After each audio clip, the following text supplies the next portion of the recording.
Hello everyone, I'm Captain Logan. And I'm Brandon. And today we're going to tell you how we felt about 300 Rise of an Empire. This is a really interesting movie, Brandon, in that it is both a prequel and a sequel and a movie that takes place during the first film, which is something I've never exactly seen before. But when the previews first came out for this, like before last summer, because that's when it was supposed to come out, was like originally this was slated for like August of last year. Gotcha. Just now we're finally getting it. I remember seeing previews and going, is this a prequel? Is this a sequel? What is it? And it's kind of all of those things. Everything.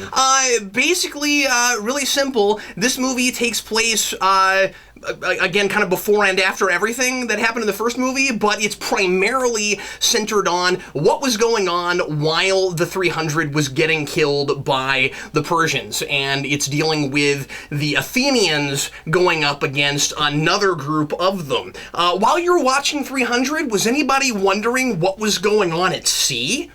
I wasn't. But that's what they gave us here, and that's pretty much what's going on. So we have a general who is personally linked to Xerxes in that he is the guy who killed the previous Persian king who was Xerxes' father.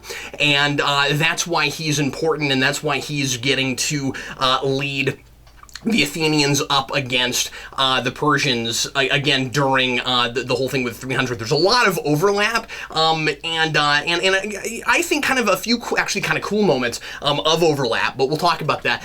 Anyway, that's pretty much the movie. We'll get into it. Brandon, what did you think? How did you feel about 300 Rise of an Empire? I felt like sleeping would possibly have been a more productive use of my afternoon. This movie... Okay.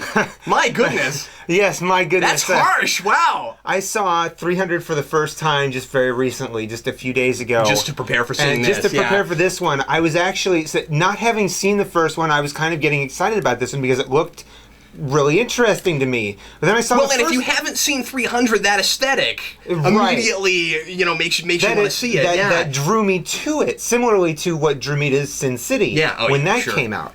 So I came into this movie, I came into 300 thinking this was probably going to be something that I was all over, being its Greek and Roman and Persian history, just from that area, and that's something that I've always loved.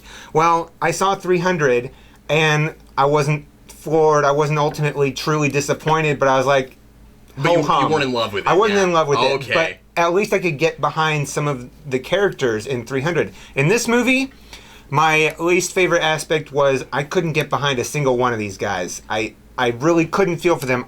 More emotion was drawn out of me in a preview for another movie that's coming later than we got out of this movie for me. So that was something that really kind of distanced me from the movie quite significantly over 300, which I already wasn't in love with. So ultimately I'd have to say it wasn't a disappointment. It was more of the same. Yeah. But it didn't bring me into it. It didn't draw me in. Something that I really liked about this movie, though, was the soundtrack. I thought, seriously, though. But you're gonna go there? You're gonna do that old cliche? I can't think of anything I liked, so no, the soundtrack. That's one thing. The soundtrack, of course, there's also don't get me wrong, the visual elements and the soundtrack, they're pretty good. Yeah. The storyline... It's a well-produced film, right? Like, it looks good. It is a well-produced film, but the storyline, to me, was dragging. I couldn't get a good sense of time frame in this film. Also, there are some places where that is... It's a bit of a problem for me. Absolutely. But also, not explicit enough. I didn't get the sense that the people who were traveling in this movie could have traveled in the time frames it seemed like everything else was happening. There's a little bit too much distance But then involved. Part of the problem, like you said, is I don't know how long it takes to do some stuff. Exactly. And so there's kind of a disconnect there. Something that I actually kind of did like was the... now I'm not going to be able to think of his name. The main general in this movie. Yeah, Themistocles. Themistocles. He actually... If I could have felt for anybody, it was him. Well, it was supposed to be him. It was supposed to be him. I felt that he had he had a good sense of acting in this movie. Okay. That's what I'm going to latch on to here, because there wasn't much else for me to latch on to. Ultimately, I'm not feeling it. Okay, this movie made me feel like the filmmakers really wanted me to be wearing 3D glasses, and also much sadder that Leonidas was dead than I was before. So, let me talk about my sign for a second. All of the things that might have irritated some people with the first movie that didn't to me the first time I saw it, but was more distracting when I rewatched it the other day. The gratuitous violence, the overabundance of let's just see lots of blood flying, and we're not telling a lot of story while that's happening. Right. And of course the slow motion ramped up by 10 times here, right? Yes, like definitely the slow a lot more motion was out of control. Good way to put it. I found it unintentionally funny in a lot of places, and that really made it harder to appreciate the film and have a suspension of disbelief, because there were too many places where I was kind of laughing at it. You and me both. And I think I was enjoying the movie in the wrong way some of the time. And that's not to say that there's not any places where I'm a little bit emotionally invested, although not much. I gotta be honest with you. I was pretty distanced from this movie. I felt the same way you did about that. When I said that I wished Leonidas wasn't dead, it was because he was the draw for that first movie. Obviously, he's our protagonist, but it was a lot more effective than the protagonist we have here. I disagree with you on that guy's acting ability. I didn't look up his name. I didn't like him that much. Really? I mean, I guess he was okay for the material he was given, but I mean, like, it's impossible not to watch this and compare him to Leonidas. Sure. It's impossible not to do that. I will give you that. I will agree with what you said. Leonidas is charismatic. He has a passion that is infectious. I can't help but watch that guy be drawn in by him. And when I watch 300, I'm like really fascinated by the culture of the Spartans and by the kind of philosophy and the particular moral code that they have. By comparison, the Spartans were just a lot more interesting than the Athenians. I didn't want to hang out with them. In a lot of ways, this movie felt like a bunch of cutscenes. Now, that's not to say that there's not somewhat of a fully realized story here, but I'll get to that. But like, I kind of feel like in a lot of places while I'm watching this, especially in the first half, it feels a lot like a bunch of cutscenes from a much longer extended cut of the first movie. Like, you totally could see somebody making that fan cut, right? Where it's like, what were the Athenians doing you while could put these two movies together, while this was going on? You could make one big movie. I think that'd be a better movie. And especially if you cut certain scenes from this. There are certain things that were either unnecessary or really hurt the likability of the protagonist, and you know what I'm talking about. 1 3-hour movie would do this. Yeah, because there's a few things where, like, if they had, it would have felt like an unnecessary subplot, but if they had shown us some of what these guys were doing exactly the way they did it, it might have been interesting. I'm not saying they should have made that movie, but I am saying that you could put these together and it at least looks the same, it's consistent, and for part of it, I mean, for a good amount of it, the writing feels consistent enough with the first one that I could see those put together and it wouldn't feel like one was made 8 years after the first one.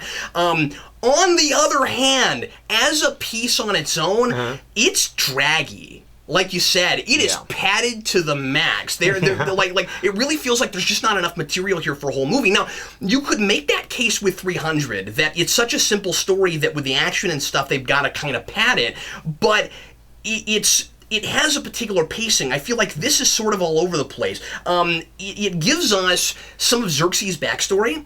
Yes. And it opens with that, and that's what I kind of thought would have been most interesting, and ultimately it wasn't. It kind of falls flat. It does kind of fall flat and wholly a little bit unbelievable. Yeah, and I completely agree with you, and so and we can talk about that in a second. And so what happens is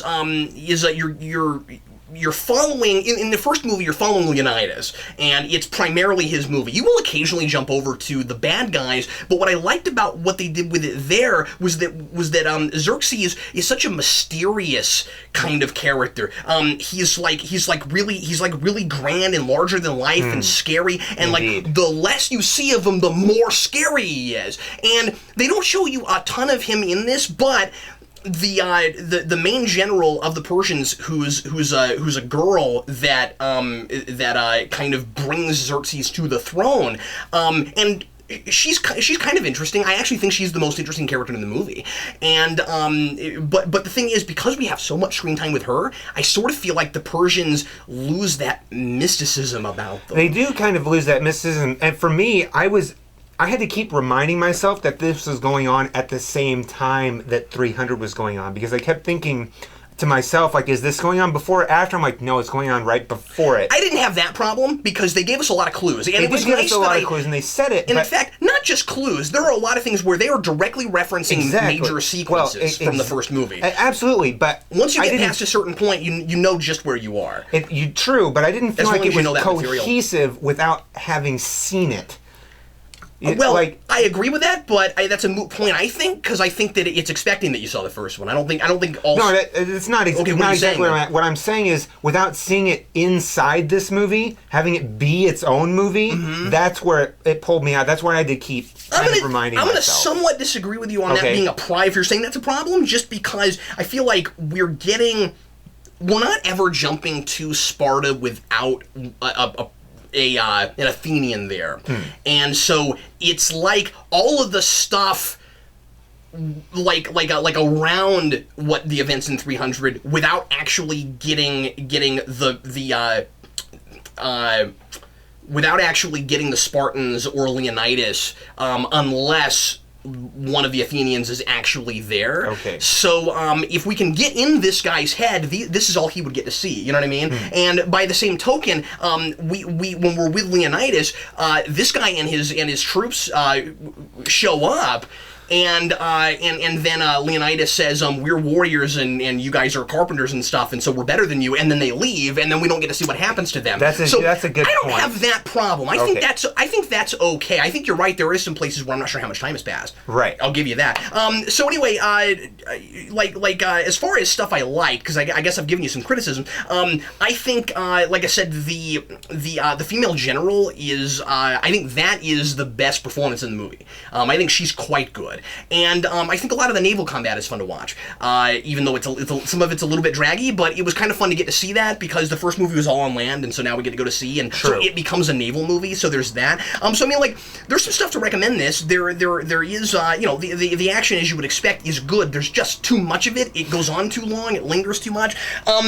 I'm going to I'm gonna say I'm not feeling it. I'm with you, and I'm also not surprised I'm flipping my sign that way. I was hoping that I could go into this and this movie would like make me feel like 300 really merited another look into this world. I do really appreciate that it's not a direct sequel. I do like that having 300 in the title still sort of works. But I don't feel like I needed it. It does kind of feel superfluous. It feels like an unwarranted sequel. And that's what I was worried it would be, and I was hoping that it would convince me. And so I guess my biggest criticism of it is I don't feel like it needed to. It didn't convince me that it was warranted. And I had a similar hope going into this movie, that I'd hoped that it would have kind of secured, because I was a bit unsure about the first one. It kind of cemented how I felt about the first one. I was hoping it would up how I felt about the first one. And I think that it is not anything like as good of a movie as the first one. Right. I definitely agree with you there. So, but I wasn't disappointed. I wanted to bring up something that you had reminded me of. Yeah. Was that this movie did do what it set out to do. It was Rise of an Empire. Well, seeing this movie and how they're reacting to the death of the 300, it takes 2 hours to get there. But it does get there. We see the Empire uniting. And there is a character arc there. I do like, there are some ideas here that I like. Right. I like that we get to see Athens and Sparta both have to learn to make certain compromises, and both learn to be not as extreme about things. I like the comparison and contrast between the three states. With Persia, you have a state that wants to rule everything. With Sparta, you have a state where the men's greatest desire is to die in glorious combat. They're basically Klingons. Amazons. A warrior race. And then with Athens, which was something that you got a little bit of a hint of in the first movie, but it's really fleshed out here. You have people who want peace. Yes. And you have people who so ultimately the question the movie raises most, and it's interesting where it comes down on it, but it's a very Frank Miller place to come down on it, honestly, is what is more important, the way we live our lives or the way we are remembered after we're dead? What is most important? That's also an interesting point, because it kind of speaks to, you have to have all of it to kind of succeed at anything, because the Spartans kind of showed the rest of Greece that, this is a rallying cry. So maybe they did win the battle, even though they were totally destroyed, the 300 of them. Yeah, and ultimately, it's not like they're not all, to some degree, conquerors. They are. You can even make the case for. So I mean, they're all, the Spartans and the Athenians are all talking about freedom and how important that is, but they kind of gloss over the fact that they also had slaves, right? Like, or at least the Greeks did, I think. Yes, it would seem so. I think so. I know the Romans. The Romans had slaves. Well, I'm just talking about historically. Yes. Like in history. I'm pretty sure they did. All had slaves. They all had slaves. One thing I'd like to mention is there's a pretty. But the importance for them is that we get to be free. We are not going to be slaves. Indeed. There's kind of an epic battle sequence where they're making leaps into this crevice. Yeah. And while. Yeah, you can you're not going to make a 30-foot leap straight down onto a wooden ship and expect your legs not to crumple beneath you. It looked cool, and even it was for an comic booky, and Athenian. that's all that matters. Yeah. What's interesting about that, I'm glad you brought that up, is that I felt like the pseudo-supernatural aspect of this was also really ramped up. And it was too much to me. To a fault, because in the first movie, it's pretty ambiguous. You've got a world where the physics seem to sort of be the same as they are, and yet it does feel a little bit mythic also. Elephants don't get that big, and stuff like that. Here's my take on that. People riding giant rhinoceri. Here's my take on it. In the first movie, the Athenians and the Spartans, they'd never seen anything like this. This is new to them, so to see it for the first time, it is this mythical thing. Well, that's it's a really this good point. Huge thing. Yeah. And so it's kind of the same here, because it's taking place at the same time. None of them have ever seen this. These people aren't from the country they're from. But there's way more of it. They came from the Middle East. Yeah. Yeah, but there's just way more of it. So they don't know what to expect when they see the Persians. They've only heard wild stories, and they make good mention of that in this movie. I've heard this story. Yeah. In this movie, he goes, I've heard the stories, and they're like, well, she's pretty much. But it's interesting, because I'm not sure that I even saw as much on wonder and surprise in this as I did from the Spartans. Exactly, but that's my point. They ramped up this. They ramped up the spectacle, and they toned down the amazement. Yeah, I would agree with that. In the first movie, there are a lot of places where I find myself going, are there supernatural properties in this? But then all of your human characters seem to mostly do things human beings can do. It's heightened, don't get me wrong, absolutely. But nobody makes a 30-foot leap. Anyway, is there anything else you wanted to talk about before we? Oh, there was something else, but I'm drawing a blank on what exactly that was at this point. I'm not going to say that I didn't have a good time. I do feel like this was kind of a pointless movie. That's just how I feel about it. It was kind of someone just wanted to put a lot of blood and gore out there, I think. Yeah, well, and of course, the first movie has that to a degree, but there's a little more to latch onto. But also what it felt more to me like, Brandon, was that was all just padding. I felt like we just had to milk this because the first one was profitable and because Frank Miller wrote another graphic novel. Now, as far as I know, Frank Miller's sequel to this has not been published yet. It's never come out. This is everybody's introduction to this story, and what kind of perturbed me a little bit too was that and I mean, I can't complain that it's not close to source material or whatever, because we don't have the source material right now, as far as I know. Last time I looked it up, it hadn't come out yet. But I did think it was weird that Frank Miller's new graphic novel was supposed to be called Xerxes, and this is not enough about Xerxes. One of my biggest problems about this movie was if we're gonna flesh him out, let's flesh him out, because one of the, and I guess this is the last thing I'll say, one of the things that really bugged me was I enjoyed the bad guys a lot more than the people I was supposed to be rooting for. That's what was so weird about it for me. Is every time they were with, maybe it's just because they got more screen time, or it felt to me like they did. Whenever I'm with, and I forget her name, the female general, I found myself more engaged than when I was with Domesticles. So every time I was pop over to Domesticles, I'd be like, take me back to her. But like, she's the bad guy. So yeah, she is a bad guy. But you were right. She had a. I do think she's pretty well fleshed out. She may have had a better performance just because she had a little bit more. She had more to do, yeah. And I appreciated her background and why she was doing what she was doing a lot more than I did Domesticles.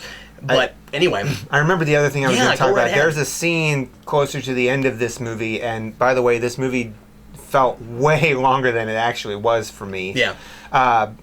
Towards the end of this movie, where we see a boat destroyed and people are scattered and they go underwater. I knew immediately that the person that they were looking at as if they had died was not dead, but there was some sort of a vision that went on. We never got a payoff for that vision. Yeah. I'm not sure what that was about. Yeah, without getting into a bunch of details, nobody's even going to know what you're talking about with that. But yes, there is a moment where we think that there are these really big, crazy creatures that may or may not exist in this world. But we know that there are, like, huge elephants and things. Yes. So as soon as we saw that, I didn't immediately go, wait a minute, that's not possible.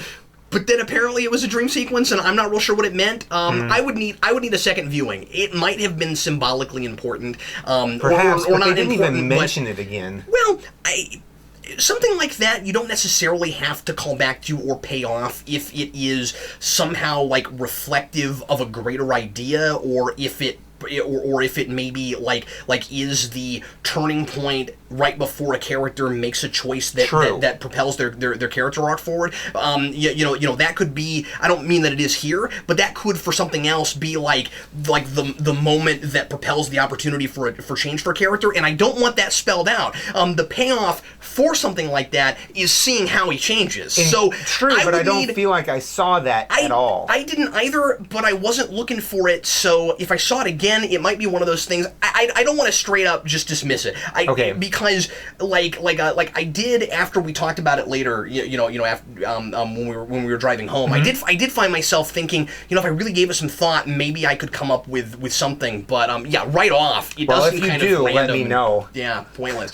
But anyway, well, thanks everybody as always for watching us review a new movie. We're going to review something for you once again next week. Brandon, thanks for going with me. Really appreciate it. No problem. And in the meantime, I'm Captain Logan. And I'm Brandon. And we'll see you later. Do do do do do do do do do do do do do do do do do